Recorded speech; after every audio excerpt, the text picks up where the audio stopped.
I'm going to take a break from my form for just a minute. I'm back in my Google Drive, which is where my form is stored. Here it is, and I can double-click on this form at any time to go back and work on it, but I can see that it's my form because of this icon here. Let's quickly create a form from a template. There's two ways to do it.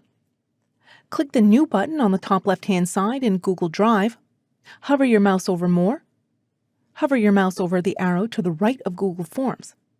And this time, instead of choosing Blank Form, choose From a Template. The other way to do it is to point your browser to forms.google.com. It's going to take you to this screen. And again, here we can see our recent form that we've been working on, and I can click on that to edit it at any time. But I'm interested in these pre-built templates.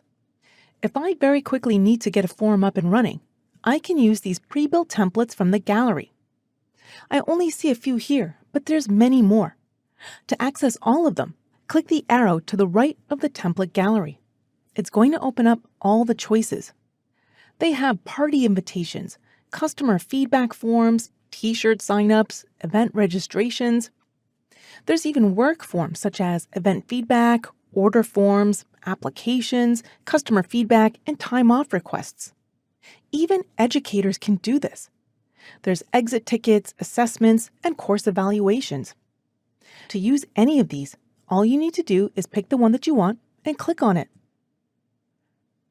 The theme is already created, and at any time, you can edit anything that you want.